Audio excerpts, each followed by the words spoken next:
Hi all. One of the goals I have is to highlight interesting behaviors of different herps. And this one surprised me so much I forgot to explain anything about the species on the video that I recorded. So because of that, I'm going to record this and kind of use it as a voiceover.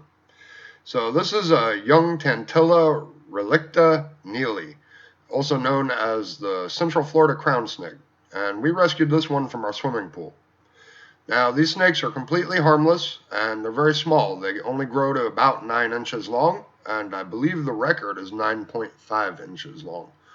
They're fossorial and spend most of their life underground, and they'll feed primarily on centipedes, spiders, and insect larvae, potentially worms and snails and other small things of that nature, invertebrates.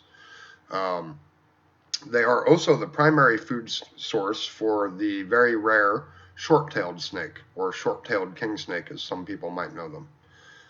So these snakes, they have a very small home range. They only travel up to about 14 feet a day. But interestingly, notice earlier I said they're harmless. I didn't say they're non-venomous.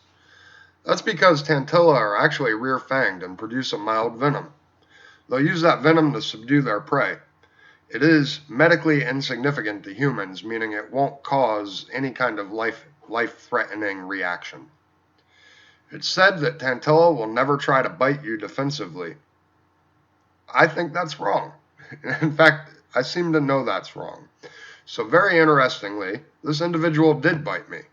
It's still surprising since his mouth is so small, I don't even know how it managed to do it, but it bit the tip of my thumb, and I couldn't even see anywhere where it broke the skin. That said, the very tip of my thumb actually ached for about 4 hours. Let's watch it again and zoom in.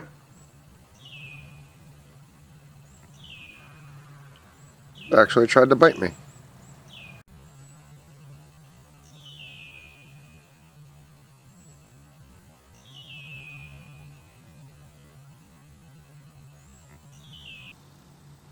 Now, I would have said this was a psychosomatic reaction where my brain was playing tricks on me, but embarrassingly, I completely forgot they were mildly venomous until I read up on them after my thumb was already hurting.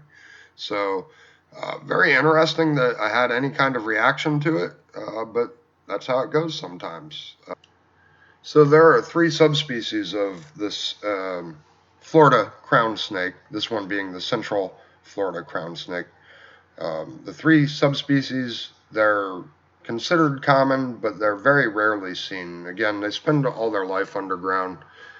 In the winter time is their non-active time. They'll burrow into gopher tortoise holes and other similar holes like that. They'll even burrow into the mounds of dirt that animals excavate. Um, so they're active in the summer months, such as right now, but even when they're active, they're nocturnal and again live most of their life either underground or under leaf litter. And that's really where most of your encounters are going to come from, is when people are turning over leaf litter and rotten logs, stuff like that. They're more likely to come across these crown snakes. So it's a very cool little species, pretty interesting. Really didn't expect it to bite. I was very surprised how quickly they can move, which is pretty neat.